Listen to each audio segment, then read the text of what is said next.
de Corte Suprema ratifica por unanimidad a Wagner Vallecillo como presidente de Sala Constitucional, termina berrinche y se reparte en rotación de cargos a partir del 2025. Presidenta de la Corte Suprema de Justicia niega inactividad y rezagos en mora judicial. Rechaza que se dedique solo a actividades cosméticas. Habitantes de Roatán poco a poco se reponen de la orfandad tras destrucción del único hospital público. Sueñan con uno nuevo en el corto tiempo. Precio del aceite vegetal se dispara por las nubes y entre algunos factores destacan las invasiones de tierras, la sequía y la especulación. Precandidata de Libre muestra su fuerza en la capital, pero empiezan a cuestionarle su doble papel de funcionaria y política y negociaciones de la Sisi por ser prohibido por Convención de la ONU contra la corrupción. Salvador Nasralla espera que este martes el Congreso Nacional someta y acepte su renuncia, pero cree que le tienen miedo y por eso están hablando de consulta jurídica. Transportistas del Valle de Sula no aguantan inseguridad al pagar extorsión a 6 maras, mientras sectores piden mayores garantías a la policía. Este es su noticiero TN5 Estelar con Renato Álvarez y Cristina Rodríguez. El Pleno de Magistrados de la Corte Suprema de Justicia, en sesión de urgencia convocada este lunes, ratificó por unanimidad de votos al magistrado Wagner Vallecillo en la presidencia de la Sala Constitucional. El Pleno también decidió el nuevo orden de precedencia a partir del 17 de febrero de 2025 para desempeñar el cargo de presidente, que de no producirse otra ilegalidad recaerá en el magistrado Luis Fernando Padilla y completar las rotaciones de los primeros 5 años con la magistrada Francisca Villela Hernández en el 2026 e Isbela Bustillo Hernández en el 2027. Queda pendiente resolver cómo serán las rotaciones en los 2 últimos años, 2028 y 2029. Lo que sigue es comenzar a evacuar centenares de expedientes apilados y con retraso de muchos años.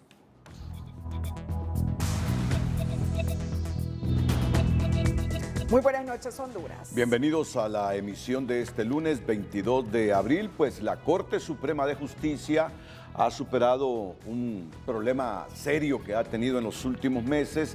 Se ha reunido el Pleno por unanimidad, han ratificado al magistrado Wagner Vallecillo como presidente de la Sala Constitucional para el 2024. Ya en el 2023 estuvo Sonia Marlina Dubón y las rotaciones o el orden de precedencia que hoy han decidido viene con Luis Fernando Padilla para el 2025, la magistrada Francisca Villela Hernández para el 2026 e Isbela Bustillo Hernández para el 2027. A partir de ese año definirán los 2 últimos años cómo se rotarán la presidencia de la Sala Constitucional.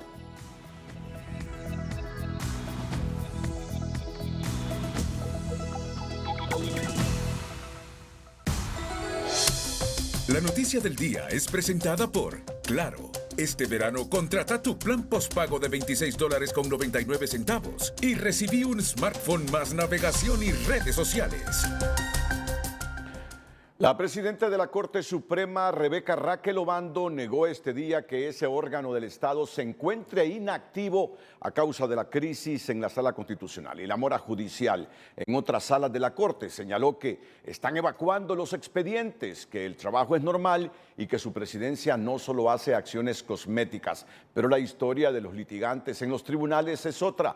Se encuentran frente a una represa de recursos sin resolver por falta de una justicia accesible y expedita, aunque hoy ya la Corte ha comenzado a rectificar con esta reunión del Pleno y haber decidido por unidad las rotaciones en esa sala del Poder Judicial.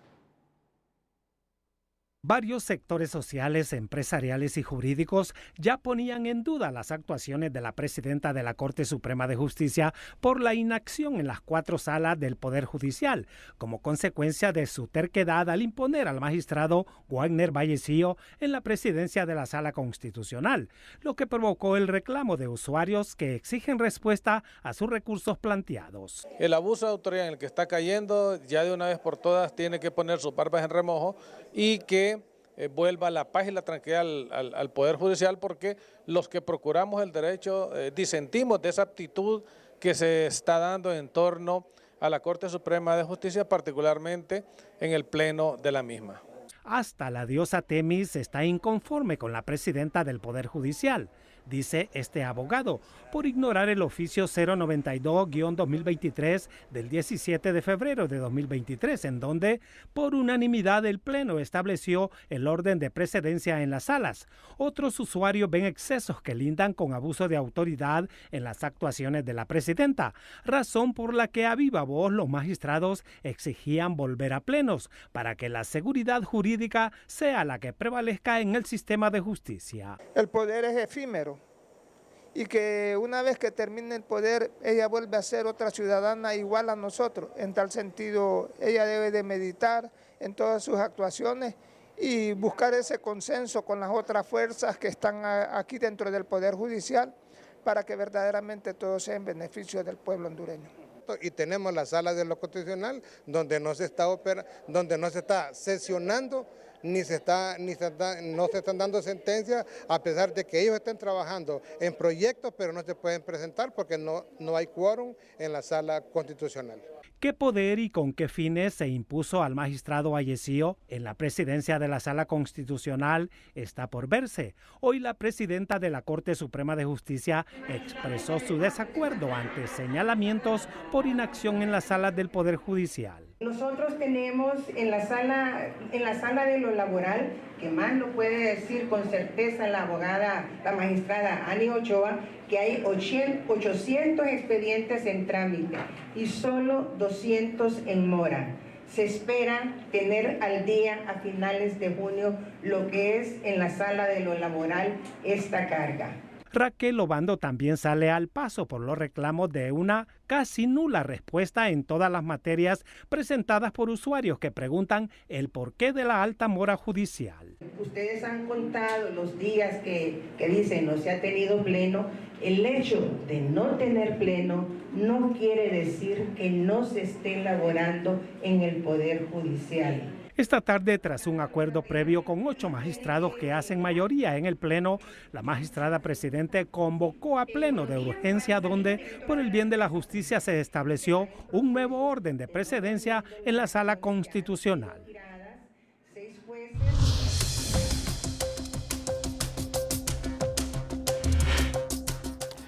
Tenemos por la línea telefónica al magistrado de la Corte Suprema de Justicia, el abogado Mario Díaz. Abogado, hoy se ha reunido el Pleno, hoy han solventado este problema que ya tenía varias semanas en la Sala Constitucional. Si es posible contarnos algunas de las interioridades, si es que se puede, que surgió hoy en este Pleno y destacar que por unanimidad, los magistrados han aceptado que sea el abogado Wagner Vallecillo, quien presida la Sala Constitucional en el 2024. Buenas noches, abogado Mario Díaz. Buenas noches, Renato, y todas las personas que están pendientes de su programa y de estas noticias que son de interés nacional. Bueno, yo creo que es importante que compartamos esta noticia que ya ha circulado en los medios de comunicación a partir de algunas horas de la tarde, en el sentido pues de que los magistrados y magistradas que integramos la Corte Suprema de Justicia de Honduras llegamos a un acuerdo en el cual pues se resolvió la situación problemática que existía en la Sala Constitucional, buscando una solución pues que dejara donde todos, digamos, por decirlo de alguna manera, todos ganáramos, es decir, que ganara el Poder Judicial, que ganara cada una de las pretensiones de las partes y que ganara la sociedad hondureña frente a un problema pues que debía solucionarse y que se solucionó bajo la vía del diálogo, de la coincidencia, de la no confrontación y de la búsqueda de soluciones comunes y que con los cuales todos estuviéramos de acuerdo. En ese sentido, pues, nosotros nunca estuvimos alejados del diálogo, siempre tuvimos una buena comunicación entre todos y todas los que integramos el Pleno de la Corte Suprema de Justicia, y aunque no coincidiéramos en algunos aspectos relativos, en primer lugar, al nombramiento del compañero Wagner Baecillo en una primera instancia, pues buscamos siempre los mecanismos de poder llegar a acuerdos, y eso es producto de lo que ha ocurrido el día de hoy, en donde pues se tomó una decisión compartida por todos y por lo tanto se convocó al pleno de urgencia para que de manera unánime ratificáramos la decisión que se había pues consensuado entre las diferentes opiniones que integramos el Poder Judicial para poder llegar a este acuerdo que al final pues ha sido aprobado por unanimidad por el Pleno de la Corte Suprema de Justicia, lo cual pues nos llena de profunda satisfacción a todos y todas, y ya podemos digamos continuar con las actividades que nunca fueron dejadas de lado por el Poder Judicial, pero que de una u otra manera pues siempre era un impedimento que claro, debilitaba pues las actuaciones, sobre todo en la Sala Constitucional, pero como digo, arribamos a este acuerdo unánime y por ende pues todos nos sentimos satisfechos por el mismo. Solo tengo una inquietud, para el 2028 y 2029, ¿cómo harán con las rotaciones? ¿Volverá para el 2028, la magistrada Sonia Marlina Dubón, y para el 2029 el abogado Wagner Baecillo? ¿O qué pasará? Bueno, los dos últimos años los dejamos un poco en suspenso porque no pudimos llegar a un acuerdo para todo ese periodo. Entonces, preferimos, digamos, desentrampar la situación concreta, ver lo que teníamos en acuerdo todos juntos, y en esos dos últimos años, pues, generar la nueva discusión para efecto de poder concluir el periodo para el cual nosotros hemos sido nombrados. Entonces, preferimos, digamos, no entrampar la discusión en esos dos últimos años y hacerlo con posterioridad, entendiendo pues que entre tantos llegan esas fechas, vamos a producir diferentes cambios a nivel institucional, pero sobre todo reglamentario, para poder, digamos, no tener este tipo de situaciones controvertidas en ese momento que ocurra esa nueva fecha y ese nuevo escenario. Los magistrados Luis Fernando Padilla ocupará la presidencia de la Sala en el 2025, Francisca Villela en el 2026 e Isbela Bustillo en el 2027. ¿Abogado Díaz? Es correcto, ese es el acuerdo al cual llegamos, lo que ya decidimos el día de hoy, y por lo tanto ya es, digamos, que una norma aplicable a partir del próximo año. Bueno, a partir de este año, porque se ratificó la decisión del nombramiento del compañero Wagner Baecillo, y en los años siguientes, tal como usted lo ha informado, en ese orden fue el que dejamos establecido ya para los próximos 3 años. ¿El resto de las salas tiene una actividad normal, abogado? Sí, todas las salas hemos venido desarrollando una actividad normal, e incluso la propia Sala Constitucional, aunque algunas cosas los habían dejado de lado, pero las tareas urgentes las habían venido desarrollando. Naturalmente, pues no se puede negar pues que el hecho de que no hubiera un acuerdo en relación al nombramiento del compañero Baecillo atrasó algunas de las situaciones. No es menos cierto que siempre se había de actividades que son comunes y que se estaban desarrollando normalmente. Ya con esto, pues ya todas las salas, incluida la Constitucional, pues como desarrollamos nuestro trabajo sin mayores complicaciones, y como digo, hemos resuelto no solo el próximo año, sino que los años siguientes, y quedando en suspenso los últimos 2 años para una discusión en el escenario que nos presentemos en esas fechas, como digo, que antes hemos acordado o hemos comenzado las conversaciones para poder establecer aquí los cambios a nivel del reglamento interno que impidan que estas situaciones vuelvan a producir en el seno de la Corte Suprema. A propósito de estas situaciones que se producen en la Corte Suprema, en la confianza y el respeto que siempre hemos tenido, usted como magistrado, yo como periodista, estas desavenencias muchas veces o estos inconvenientes vienen por la intromisión sectaria partidista en el Poder Judicial, abogado, en estos 2 años que tiene ya usted de fungir como magistrado.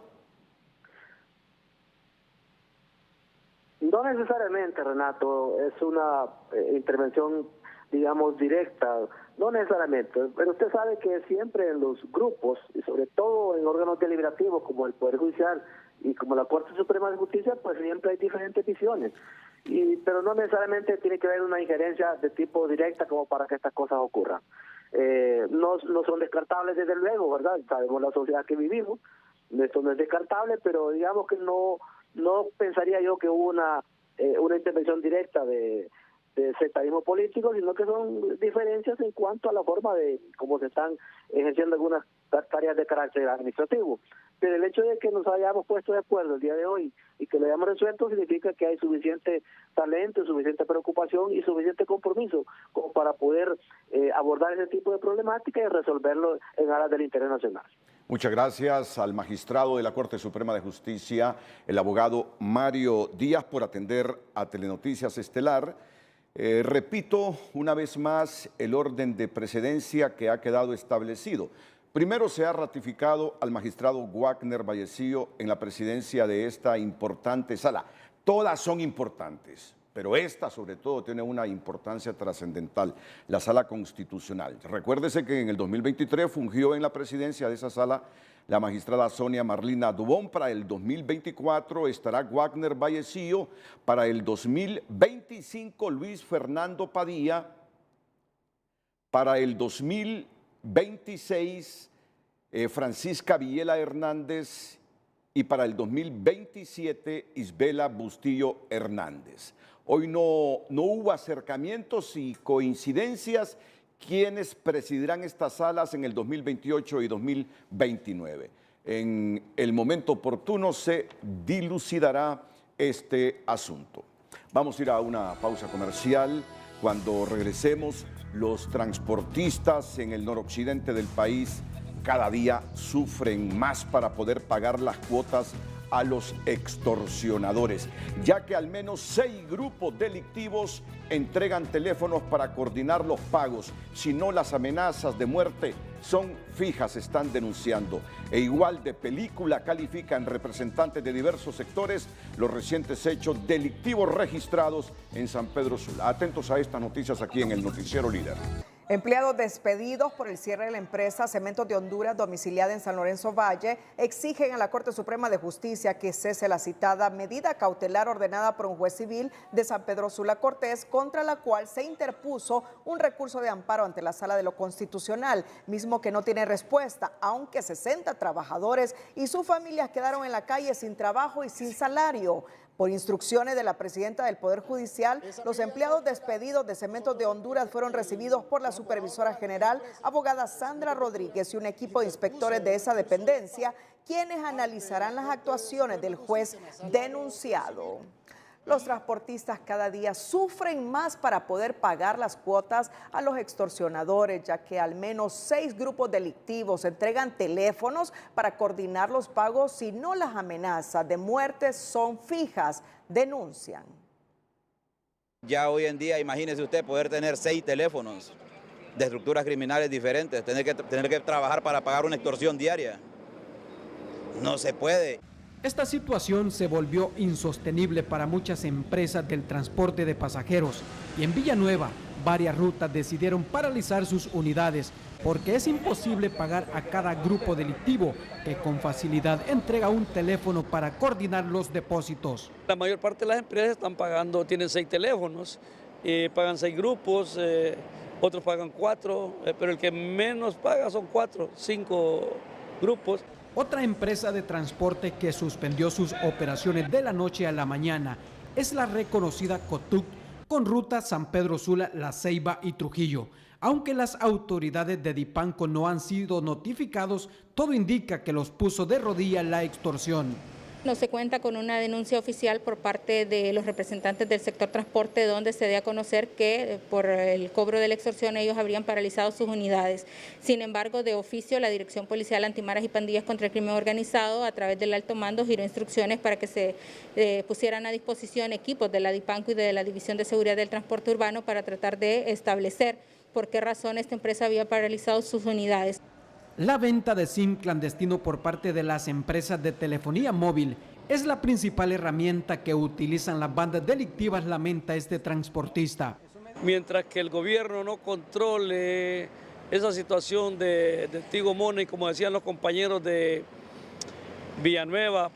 Muchos de los afectados por la extorsión prefieren callar, no solo por temor a las bandas delictivas, sino porque la misma autoridad policial genera desconfianza. Un claro ejemplo es la detención de 5 oficiales de la Dipanco que hoy se presentaron a audiencia inicial acusados por secuestro.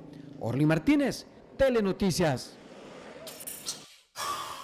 Bueno, precisamente prisión preventiva fue la resolución en la audiencia inicial desarrollada esta tarde en San Pedro Sula contra los 5 agentes de la Dirección Policial Antimaras y Pandillas contra el Crimen Organizado DIPANCO acusados de robo agravado y otras agresiones. La jueza de letras de lo penal resolvió decretar la medida cautelar de la prisión preventiva contra Osmín Orellana, Lester Uclés, Delmer Funes, Andy Pérez y Henry Cárcamo. Los 5 agentes fueron capturados el pasado 17 de abril por solicitar a una de sus víctimas hasta 300.000 empiras por su rescate. Ellos serán enviados al Centro Penal La Granja de la ciudad del Progreso, Lloro.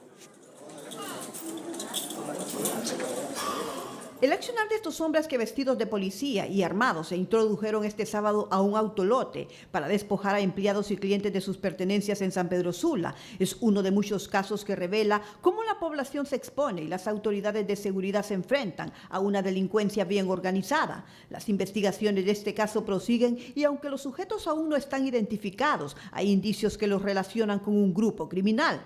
Son sumamente profesionales. Todo lo hacían bien coordinado, incluso hasta los mismos movimientos que ellos hacían, se indica que son tipos bien entrenados y sabían lo que estaban haciendo, no estaban actuando a lo loco. Se mira que su accionar es de personas que conocían o conocen la temática en cuanto a cometer estos hechos delictivos. Este tipo de manifestación de violencia, indica este analista, es un reflejo de lo mucho que falta por corregir en materia de seguridad y lo que más se lamenta es la infiltración en cuerpos de seguridad y justicia. Por eso decía yo que todavía hay que limpiar aún más no solo la policía, sino también la fiscalía y también los juzgados, ¿verdad? Es todo un sistema de justicia penal que ha estado comprometido y que hay que ponerle mano, ¿verdad? Hemos escuchado muchas veces de depuraciones en la Policía Nacional, pero nunca hemos escuchado depuraciones en el Ministerio Público o depuraciones en los juzgados. Y claro que hay personas que no deberían estar ahí. La diputada Fátima Mena es consciente de que hay que luchar contra este flagelo, ya que la seguridad es clave para atraer la inversión. Hay que fortalecer el sistema de justicia nacional, indica, e iniciar con procesos de depuración. El uso de indumentaria de las fuerzas de seguridad pública para poder cometer este tipo de delitos. Además de eso, estamos viendo de que en los procesos a donde se han identificado pues a personas de la Secretaría de Seguridad cometiendo actos ilícitos o delinquiendo, pues son los mismos operadores que deberían de estar dando seguridad a la ciudadanía, lo cual genera pues bastante desconfianza. Pese a esta desconfianza, desde el Comité para la Defensa de los Derechos Humanos, el llamado es a denunciar.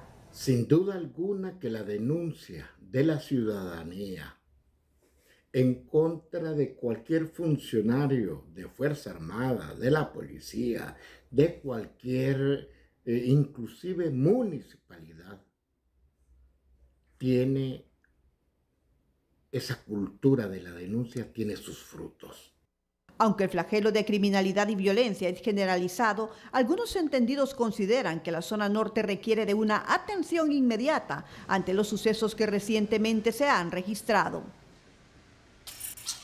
Con botas, chalecos y camisas similares a las de la Dirección Policial Antimaras y Pandillas contra el Crimen Organizado DIPANCO, fueron capturados esta tarde 2 miembros de la pandilla 18 en Choloma Cortés. Según las autoridades, tienen fuertes indicios de haber participado en el asalto a un autolote sanpedrano el sábado por la mañana, utilizando las Black Mamba. Las autoridades capturaron a estos 2 sujetos a bordo de un vehículo, a quienes les decomisaron droga, teléfonos celulares y 5 vestimentas similares a las que utilizan los agentes de la DIPANCO. Se presume que al momento de la captura se disponían a cometer un ilícito. 2 jóvenes fueron asesinados este día en la aldea La Bomba, en Jutiapa, Atlántida, y las autoridades han destacado varios equipos de investigación para dar con los responsables y el posible móvil del crimen. En un operativo combinado entre fuerzas del orden, la ATIC del Ministerio Público y autoridades colombianas se incautaron casi 3 toneladas de presunta cocaína en las costas del departamento de Gracias a Dios, más conocido como La Mosquitia, en el Caribe hondureño. Las autoridades hondureñas dicen que en lo que va del año ya son cerca de 4 toneladas de cocaína que se han incautado en el país, mientras expertos antidrogas señalan que es tiempo de reformar el Código Penal para endurecer las penas por delitos de narcotráfico. Operativos ejecutados por fuerzas combinadas del Ejército y la Agencia Técnica de Investigación Criminal ATIC en el departamento de Gracias a Dios dejaron como resultado la incautación de casi 3 toneladas de cocaína valorada en más de 1.000 millones de lempiras. El cargamento fue trasladado hoy en 2 aviones Caravan y un helicóptero de la Fuerza Aérea hasta la base Hernán Acosta Mejía de Tegucigalpa. 2.835 kilos de presunta cocaína incautados en alta mar, esto a raíz de coordinaciones de la Agencia Técnica de Investigación Criminal con las autoridades colombianas y a su vez aquí en el país la Fiscalía Especial contra el Crimen Organizado, que ha coordinado con instancias militares. Unos 1.375 kilos de coca fueron decomisados en varios operativos antidrogas efectuados en lo que va del año y de acuerdo con este portavoz de las Fuerzas Armadas de Honduras, ya sumarían más de 4 toneladas incautadas. Las Armadas ha erradicado más de 3 millones de arbustos de hoja de coca, ha destruido más de 10 narcolaboratorios, ha decomisado más de 1.370 kilos de cocaína sin contabilizar este importante decomiso que ha efectuado el día de hoy. No obstante el esfuerzo de las autoridades en el combate a este flagelo, hay quienes miran con preocupación el hecho de que el país, aparte de ser puente del narcotráfico, ahora se convirtió en productor, por lo que esta exfiscal contra el crimen organizado recomienda reformar el actual Código Penal para endurecer las penas contra este tipo de ilícitos. En Honduras ya no somos un país de tránsito. Ahora aquí en el país desafortunadamente pues la droga la estamos produciendo. Lastimosamente pienso que el Código Penal vigente es bastante debilucho en cuestión de penas. Pero este analista y general en retiro de las Fuerzas Armadas afirma que por razones voluntarias o fortuitas, la misma población se ha convertido en el principal aliado de la narcoactividad y considera que el Estado debe fortalecer todos los escudos y recursos tecnológicos necesarios para hacerle frente a esta clase de delitos. Cada escalón de ellos precisa de ciertas alianzas y la principal alianza que tiene la narcoactividad en Honduras es la misma población. La población que han cooptado, que amenazan, que compran, que extorsionan para que sea cooperante de todo este proceso de la narcoactividad. Lo cierto es que los decomisos de drogas se han vuelto más frecuentes en el país. Sin embargo, algunos sectores observan con preocupación el hecho de que aparte de ser un puente del tráfico de estupefacientes, el país se ha convertido en productor. Eric Mairena, Telenoticias. El presidente de la Asociación Hondureña de Instituciones Bancarias, Manuel Venancio Hueso, confirmó que a las empresas y población en general les está costando obtener las divisas que necesitan debido a que hay una demanda superior a lo que realmente requiere la economía, originada por la incertidumbre creada al principio de este gobierno por las declaraciones de altos funcionarios que generaron desconfianza. Que efectivamente les está costando, pero es una demanda de divisas más allá de la que la economía requiere, que se origina por incertidumbre creada al principio de este gobierno por declaraciones de altos funcionarios, pues un poco de desconfianza y los ahorrantes decidieron ahorrar un poco más en dólares. Hueso aseguró que la solución a esta problemática dependerá de la confianza que se genere en los hondureños, así como de los niveles de producción, inversión extranjera y el financiamiento de las instituciones multilaterales de crédito. Todo depende de qué grado de confianza se levante en los hondureños, de la producción, de la inversión extranjera que nos venga, financiamiento de instituciones multilaterales para que se empiece a normalizar. También comentó que la economía hondureña sigue creciendo, incluso por encima de los porcentajes que registran otros países de la región, pero reconoció que todavía es insuficiente para resolver todas las problemáticas que aquejan a la población. Bien, sobre esto último que ha dicho don Manuel Venancio Ponce, hoy el Fondo Monetario también destaca el crecimiento económico de Honduras. Tenemos esta nota corta que me puede indicar la producción, si en efecto ya la tenemos. En efecto, vamos a destacar y a valorar, o mejor dicho, a complementar lo que anuncia el banquero Venancio Hueso. Economía Hoy es presentada por Banco de Occidente. Tenemos 73 años fieles a nuestra esencia. Apoyando al pequeño de hoy, hacemos el grande del mañana.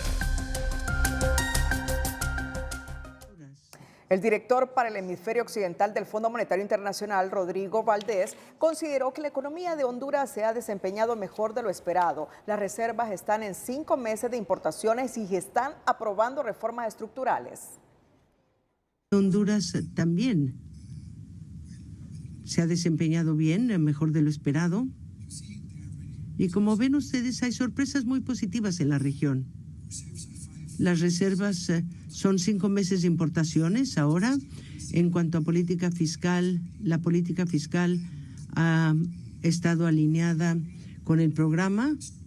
Además, las reformas estructurales han sido muy importantes y están siendo aprobadas ahí, y eso es algo muy bien recibido.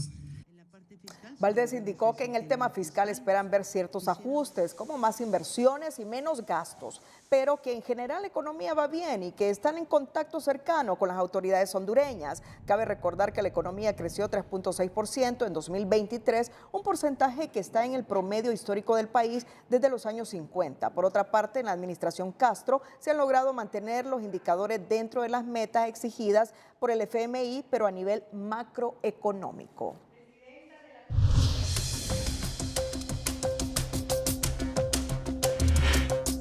En Educación Financiera te ofrecemos algunos consejos a considerar para mantener una estabilidad financiera que te permita operar adecuadamente dentro del sistema económico.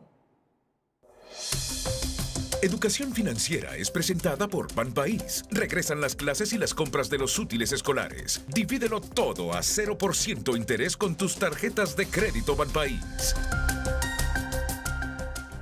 Invierta en usted mismo. Si aún no tiene una carrera universitaria o es un profesionista que no tiene una maestría, es el momento de invertir en su educación. Obtener un mayor grado de estudios y competencias le abrirá las puertas para tener mejores oportunidades laborales.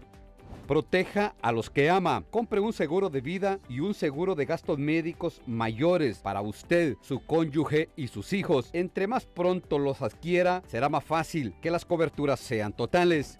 Ahorre y diversifique su dinero. Distribuye el dinero que ahorra de diferentes formas. Por ejemplo, puede tener una inversión a largo plazo, una a mediano plazo, dedicar otra parte de su dinero a invertir en algún negocio o incluso comprar acciones.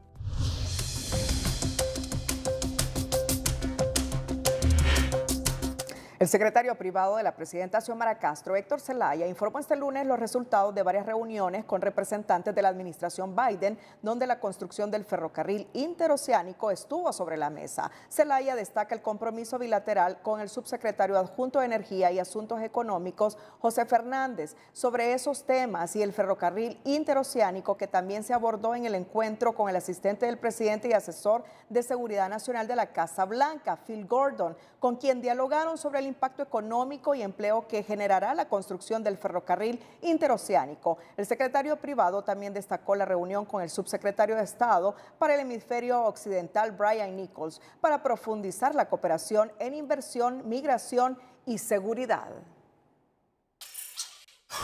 Las autoridades del Instituto de Acceso a la Información Pública informaron este lunes que 13 secretarías de Estado solicitaron reserva de información. El comisionado presidente de la institución, Hermes Moncada, explicó que entre las solicitudes de reserva se encuentra el proyecto de la construcción de la cárcel en las Islas del Cisne y el proyecto del ferrocarril interoceánico. Sin embargo, dijo que si bien las solicitudes fueron recibidas, no significa que vayan a ser declaradas a favor. Cabe recordar que el proyecto del ferrocarril interoceánico es coordinado por el secretario privado de la presidenta Xiomara Castro, su hijo Héctor Zelaya, y el de la cárcel del Cisne por la Secretaría de Defensa.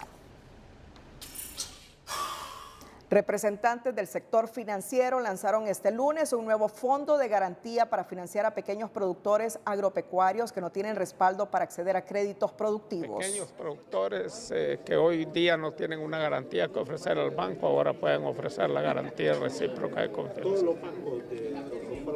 Todos los bancos que quieran participar, sí. ¿Hay un crédito mínimo para los productores? Mínimo no, máximo sí, de 300.000 lempiras. Pretendemos beneficiar, como les mencionaba, a más de 3.200 productores y 12.000 personas beneficiadas de forma indirecta, con una colocación estimada de 250 millones de lempiras en un plazo de entre 2 a 3 años. Con este fondo, los pequeños productores tendrán acceso al crédito a mejores condiciones en cuanto a monto, plazo y tasa de interés, y generando un historial crediticio que le permitirá aprovechar de todos los beneficios de tener préstamos con instituciones financieras reguladas. Autoridades de la Secretaría de Desarrollo Económico acordaron este día el precio del aceite de palma junto a representantes del rubro por un periodo de 4 meses. Y hemos llegado a un feliz acuerdo con los empresarios del rubro del aceite, por lo cual hemos acordado que el precio de referencia de venta del rubro del aceite en granel sea de 627 lempiras y por libra al mayorista y por libra sea de 17.43 de lempira. Esto lo hacemos porque nuestra presidenta Xiomara Castro y nuestro ministro Freddy Cerrato de Desarrollo Económico nos han encargado esta tarea de cuidar y proteger a los consumidores. El funcionario destacó que está a disposición de la ciudadanía la línea 115 para denunciar cualquier abuso e irrespeto al precio del aceite de palma acordado esta tarde. Y es que las invasiones de tierra, la sequía y la especulación tienen su efecto en la economía de los hondureños al dispararse en más de un 100% el precio del aceite de palma africana para cocinar los alimentos, pues la libra de aceite pasó de 18 a 35 y hasta 40 lempiras en menos de un mes. La verdad que está muy preocupante la situación que tenemos aquí en los mercados con el aceite. El precio del aceite de palma se disparó en más de 110% en las últimas 3 semanas y reportan escasez a nivel nacional. En el mercado San Pablo, esta comerciante explica que subió de 500 a 1.050 lempiras el precio del bidón de 35 libras y que los proveedores solo le están vendiendo entre 3 y 5 botes a la semana. O sea, la cantidad que se nos está vendiendo ahorita son 5, lo que es muy poco y a la vez muy caro, porque de estar costando un bote 500 lempiras, ya ahorita hoy lo encontramos a 1.050 un bote de aceite. A finales de marzo la libra de aceite costaba 18 lempiras, mientras que hoy se cotiza entre 35 y 40 lempiras. Esto también ha incrementado el costo de las comidas. Económicas, empleos, cierre de operaciones de empresas, pérdida de demanda y oferta de productos contratados, entre otras consecuencias. Mario Landa, Telenoticias. Bueno, fíjate que la gente nos está aquí pidiendo que repitamos los acuerdos, sí, los acuerdos sí, que llegaron los industriales con los aceiteros. ¿A cuánto comprabas? Bueno, hoy lo compré a 1.100 el bidón de aceite de 34 libras. Imagínense, pero con esta, que sale más o menos a 35 a 40 lempiras, ¿verdad? La libra. Pero bueno, carísimo. Hoy han llegado a acuerdos muy importantes que vale la pena que el director de protección al consumidor, José Enrique Santos, vale la pena repetir estos datos para todos los consumidores. Y hemos llegado a un feliz acuerdo con los empresarios del rubro del aceite, por lo cual hemos acordado que el precio de referencia de venta del rubro del aceite en granel sea de 627 lempiras y por libra al mayorista y por libra sea de 17.43 de lempira. Esto lo hacemos porque nuestra presidenta Xiomara Castro y nuestro ministro Freddy Cerrato de Desarrollo Económico nos han encargado esta tarea de cuidar y proteger a los consumidores.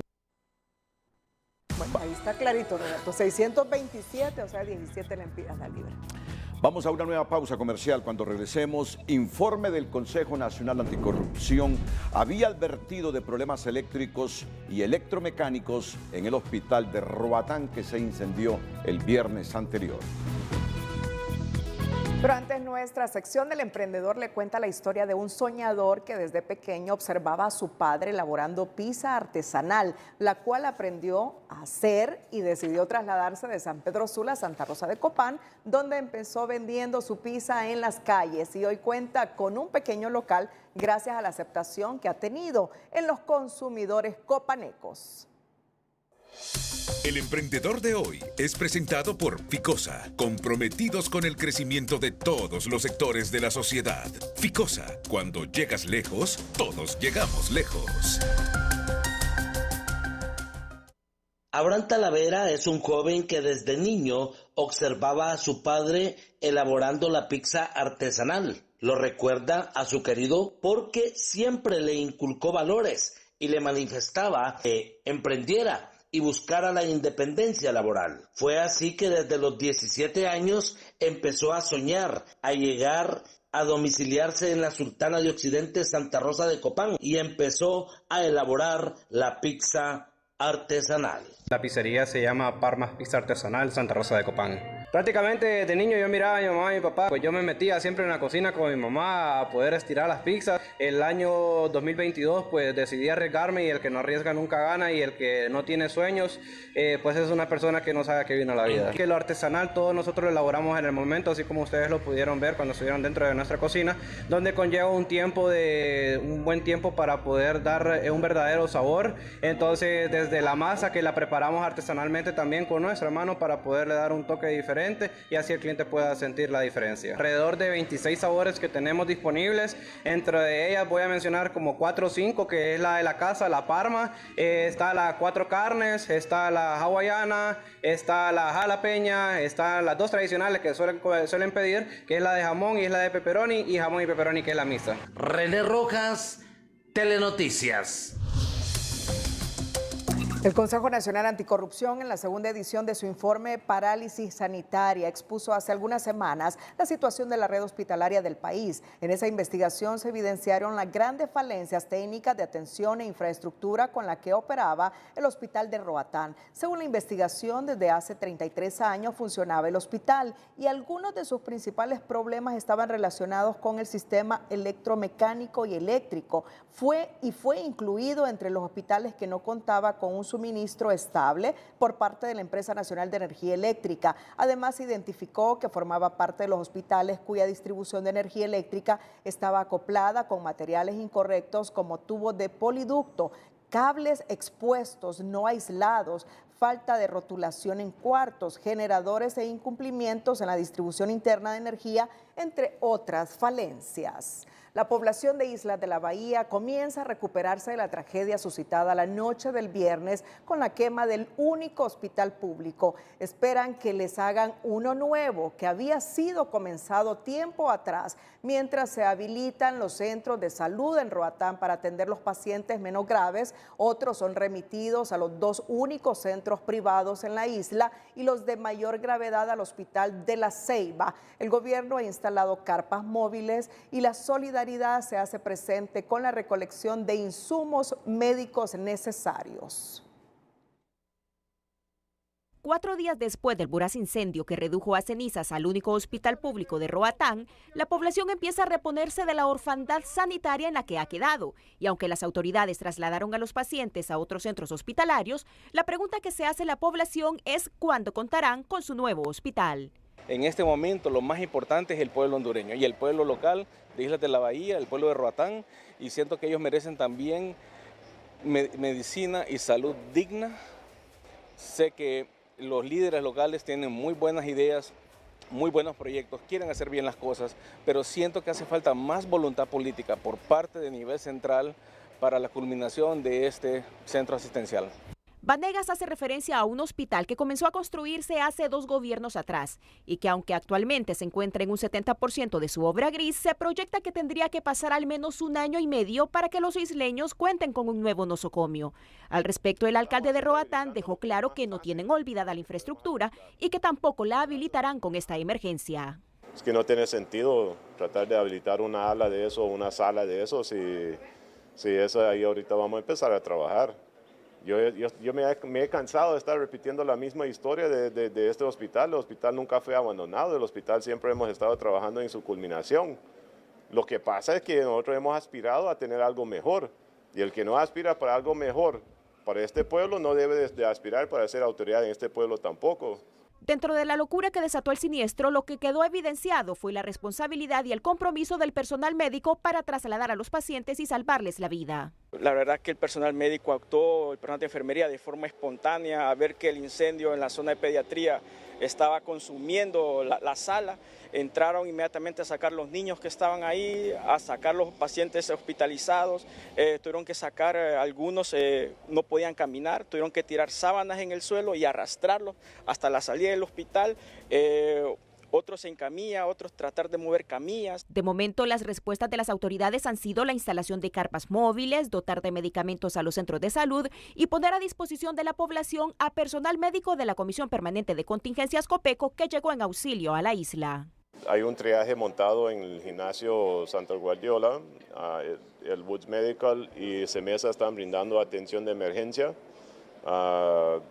Y si llega un caso más grave, entonces Fuerza Aérea tiene su avión a la disposición de evacuar cualquier paciente a cualquier país, a la ciudad del país que sea necesario. Igual la Policía Nacional puso su avión a disposición y bueno, vía marítima nosotros siempre hemos trasladado pacientes a La Ceiba. Mientras tanto, este lunes, en reunión entre autoridades municipales, representantes de la Secretaría de Salud de Copeco, las Fuerzas Armadas y las Fuerzas Vivas, se declaró la zona en emergencia y se instalarán 3 hospitales temporales para atender a la población. El siniestro también despertó la solidaridad del pueblo hondureño y hasta el momento ya se han movilizado 3 lotes de medicamentos e insumos hasta la isla en barcos de las Fuerzas Armadas. Esta tarde se registró un incendio de 4 pequeñas bodegas en la 6ª avenida de Comayagüela, inmediaciones del Mercado Las Américas, dejando como resultado solo daños materiales de ferretería, abarrotería y ropa. Llegando al lugar, llegamos comprobando de que se trataba de un incendio en 4 bodeguitas, las cuales eran de una dimensión de 5x4, aproximadamente construcción de madera, lámina de zinc, las cuales en su interior tenían 2 de ellas material de ferretería, la otra de ellas una abarrotería y una de las otras era una tienda de ropa, sufriendo daños en su totalidad por el tipo de material que se manejaba en el lugar. En el hecho no resultaron personas heridas y los bomberos lograron controlar el fuego a tiempo para que no se propagara a otros negocios. Más adelante aquí en el noticiero líder, toda la actividad política del fin de semana. Russell Tomé, el diputado de Libre, cuestiona alto costo de las campañas políticas a lo interno de este partido. Atentos, tendremos los detalles más adelante aquí en el noticiero líder. Antes, la Secretaría de Relaciones Exteriores emitió una declaración en respuesta al manejo financiero de los 8 consulados móviles establecidos o instalados el año pasado en los Estados Unidos. La operación fue resultado de un convenio entre el Registro Nacional de las Personas, el Instituto Nacional de Migración y la Cancillería, junto al Programa de las Naciones Unidas para el Desarrollo PNUD. El PNUD se encargó de la preparación, organización, administración, pago de servicios, logística y gestión de pagos de la operación, incluyendo la reservación de hoteles y gastos de viaje del personal de las instituciones involucradas, con el fin de asegurar la transparencia, dice la Secretaría de Relaciones Exteriores. A la fecha se está a la espera del informe financiero final por parte del Programa de las Naciones Unidas para el Desarrollo PNUD, destaca este comunicado. El escrito también destaca que todos los pagos de los servicios consulares fueron hechos en línea a través de tarjetas de crédito, débito y recarga al momento de gestionar la cita. No se permitió money orders ni pagos en efectivo. La transacción bancaria fue enviada en tiempo real a una cuenta dentro de una caja única del Tesoro que es manejada por la Secretaría de Finanzas. Por lo anterior, es imposible que algún funcionario haga uso indebido de esos fondos gestionados por la PNUD y, por lo tanto, rechazamos cualquier insinuación sobre el manejo del presupuesto, enfatizó el comunicado oficial. El canciller de la República, Enrique Reina, anunció que se está investigando tráfico de páginas web en las que se cobran hasta $700 por un pasaporte hondureño. A la vez calificó las declaraciones del presidente de la Fundación 15 de septiembre, Juan Flores, como críticas con tintes políticos y no con fines de favorecer a los compatriotas que radican en los Estados Unidos. Varias páginas que se han podido detectar y denuncias que hemos recibido de ciudadanas y ciudadanos, son alrededor de unas 20 páginas falsas que venden estas citas, cobran dinero y citas, pues vamos a ver, por eso hemos pedido la cooperación del Ministerio Público, porque ellos son los que tienen las capacidades. ¿Venden los pasaportes, señor ministro? Como le digo, hemos detectado que a veces le venden a personas los pasaportes de 400 a 700 dólares por una libreta de pasaporte. La persona que dirige esta fundación está en temas políticos del país, está muy cercano a un grupo opositor al gobierno. Yo creo que su interés es más político que realmente tal vez el de los migrantes. Por su parte, el líder hondureño en el exterior negó tener intereses políticos de por medio y pidió que no haya represalias en contra de ellos ni de los 14 consulados que hicieron la denuncia sobre los consulados móviles. Estas aseveraciones que hace el canciller Enrique Reina son muy irresponsables al aseverar de que nuestras peticiones, nuestras demandas, nuestras exigencias tienen un tinte político. Nosotros no tenemos ningún tinte político ni pertenecemos a ninguna política partidaria. Nosotros somos una organización de sociedad civil que vela por los intereses y los derechos humanos de nuestra diáspora hondureña. A juicio del presidente de la Fundación 15 de septiembre, las autoridades de la Cancillería pretenden evadir responsabilidad al proponer que es el PNUD el responsable de administrar los consulados móviles, críticas que han sido rechazadas por la Secretaría de Relaciones Exteriores. La aspirante precandidata presidencial de Libre, Rixi Moncada, participó este domingo en un conversatorio por la unidad y la próxima victoria popular en el Coliseo Nacional de Ingenieros en la capital, donde aseguró que buscará continuar con el cambio que busca el Partido Libre en el país. Hoy me es un poco más difícil pronunciarme, porque no estoy en un debate con los que nos quieren exterminar. Hoy estoy entre el pueblo, con el pueblo, de donde yo soy, de donde nací, de donde vengo, lo que siento, a lo que me he dedicado, con amor, con justicia, con lucha, en una sociedad donde su sistema económico nos aplasta día a día, en una sociedad plagada de injusticias, plagada de corrupción. Al evento acudieron al alcalde de la capital, Jorge Aldana, algunos diputados como el secretario del Congreso, Carlos Zelaya, Xiomara Hortensia Zelaya, así como altos funcionarios de gobierno y dirigentes y la militancia que abarrotó las instalaciones del Coliseum.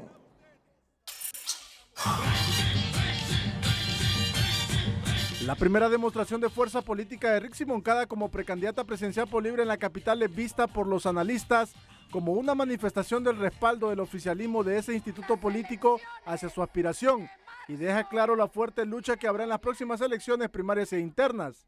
Claramente el oficialismo y las corrientes más fuertes de Libertad y Refundación le están respaldando. Evidentemente hay una inversión económica fuerte para esta candidatura y eso demuestra que dentro de Libertad y Refundación habrá una competencia sólida, una competencia de grandes y sobre todo que al final el resultado de quien gane esa elección interna dependerá primero de esa base que tiene Libertad y Refundación y segundo de que un Consejo Nacional Electoral pueda hacer un proceso transparente. El pasado domingo quedó claro que Rixi Moncada cuenta con el apoyo de los movimientos más fuertes de Libre, ya que fue acompañada por la cúpula del partido y ese respaldo se lo ganó, según el diputado Marco Elío Girón, por el trabajo que realizó al frente del Consejo Nacional Electoral en las pasadas elecciones.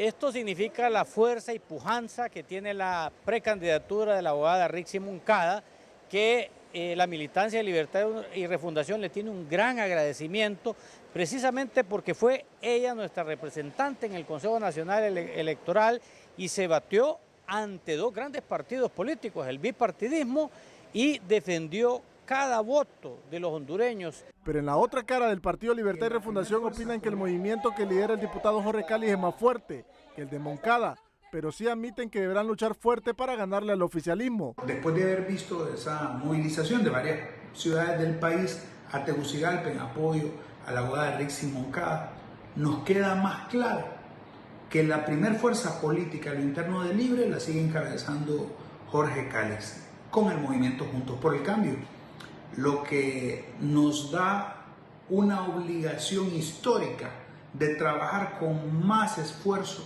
El evento político fue acobijado bajo el nombre de un conversatorio, llenó el Coliseo Nacional de Ingenieros e incluso provocó congestionamiento en el anillo periférico por la movilización de centenares de personas que llegaron a presenciar la actividad política.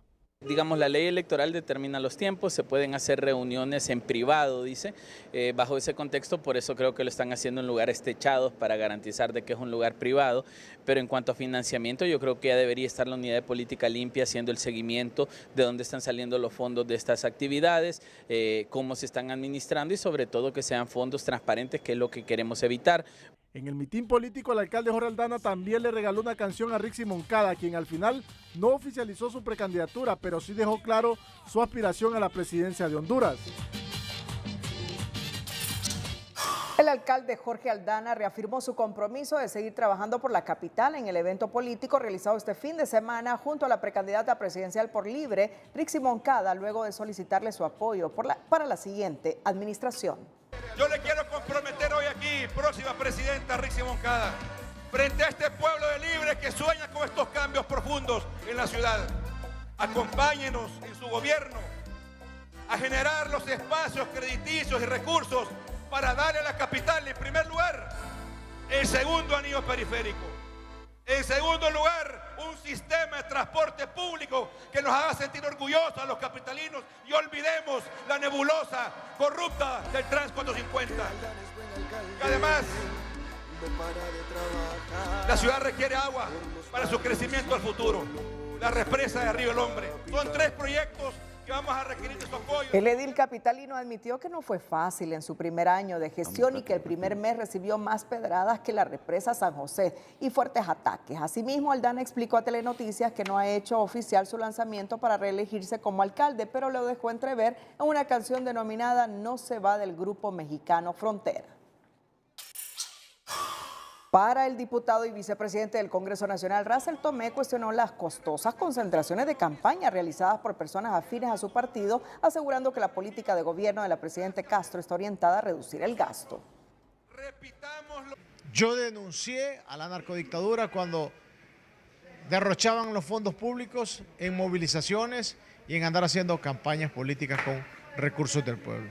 Hoy le digo a aquellos de mi partido que están realizando actos de políticos tradicionales. Eso es rechazado por el pueblo hondureño. Asimismo, Tomé señaló que cada aspirante a un cargo de elección a lo interno del Partido Libertad y Refundación debe entender que la sociedad hondureña no reconocerá a un partido que cometió las mismas prácticas de otros gobiernos que no respondían por gastos excesivos en vísperas de una campaña electoral. Bueno, la precandidata de Libre, Rixi Moncada, tiene otros cuestionamientos. La presencia de ella en la comisión negociadora con la ONU para traer a la Sisi enfrenta no solo un dilema ético, sino que contraviene la Convención contra la Corrupción de la ONU, pues la aspirante política pasa a su vez a ser funcionaria del gobierno y no puede tener 2 sombreros, el de política y el de funcionaria, explican los expertos, pero en el Partido Libre niegan tal contradicción y mientras la presidenta Castro no diga lo contrario, Rixi Moncada seguirá en la comisión negociadora, aseveran. Y es un tema de ética. Si ella es precandidata a la presidencia de la República, no debería de hacer actuaciones como funcionaria pública. Pero más allá de la ética, la presencia de la precandidata oficialista de Libre Rixi Moncada en la comisión negociadora con Naciones Unidas para traer a la Sisi al país es, dice la congresista Espinosa, una burda jugada del partido en el poder que utiliza esta promesa de campaña como anzuelo para pescar en las próximas elecciones generales a cuanto elector se deje sorprender. No podemos utilizarlo como campaña política. Y ella, si es funcionaria, no debería de ser precandidata. Y si es precandidata, que es su derecho, entonces debería de dimitir en esa comisión. Al representar al presente gobierno en estas secretas negociaciones con Naciones Unidas, la precandidata Rixi Moncada se convierte en funcionaria pública con o sin remuneración, según la Convención contra la Corrupción de la misma ONU. Bueno, la abogada Rixi Moncada, según la Convención de Naciones Unidas, es funcionaria pública y eso supone la existencia de un conflicto de intereses entre su condición de precandidata presidencial y miembro de la comisión negociadora. Un conflicto de intereses que aleja la posibilidad de traer al país y en este gobierno a la Comisión Internacional contra la Corrupción e Impunidad en Honduras, Sisi, pues la apuesta del partido en el poder, según muchos sectores, vuelve a ser más electoral que nacional. Insistir con la presencia de la precandidata oficialista en las negociaciones para traer la Sisi al país podría ser una necedad o una jugada poco inteligente del partido en el poder, afirman muchos sectores sociales del país. Pero quizás el propósito de Libre, según el director ejecutivo de la Asociación para una Sociedad Más Justa, ASJ, Carlos Hernández, es decirle entre líneas a Naciones Unidas que no tienen el menor interés de trabajar con ellos en la lucha contra la corrupción interna. Que una persona que aspira a la presidencia de la República, que anda en campaña abierta, ya por hace varios meses, difícilmente iba a lograr Naciones Unidas entender que el tema de la corrupción no se está viendo desde una perspectiva política, ideológica. Para la dirigencia de Libre, la precandidata oficialista y las negociaciones para instalar la Sisi en el país pueden caminar juntas mientras la presidenta Xiomara Castro no diga lo contrario, afirman. Ella simplemente está ejerciendo y obedeciendo a la presidenta de la República. En todo caso, la separación de ella es una cuestión de la presidenta de la República. Por ahora, los únicos optimistas en teoría con la llegada de la Sisi al país son los funcionarios del actual gobierno, más la membresía y la dirigencia de Libre, que saben del peligro electoral de incumplir la principal promesa de la campaña anterior. Ulises Aguirre, Telenoticias. Cerramos la emisión estelar. Gracias por su fiel sintonía. A continuación, las 5 de TN5. Feliz noche. Las 5 de TN5 son presentadas por Vitaflenaco. Para el dolor y la tensión, una misma y rápida solución. ¡Que le den Vitaflenaco!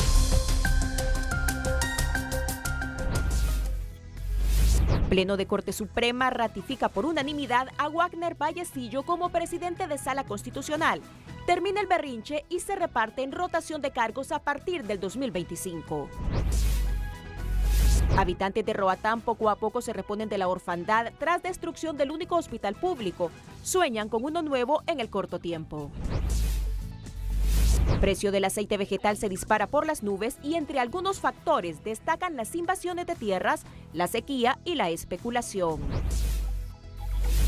Transportistas del Valle de Sula no aguantan inseguridad al pagar extorsión a 6 maras, mientras sectores piden mayores garantías a la policía. Arranca juicio contra Trump y Fiscalía le acusa de orquestar trama criminal para alterar elecciones en 2016. En México, candidata presidencial niega haber sido abordada por miembros del cartel de Sinaloa en Chiapas.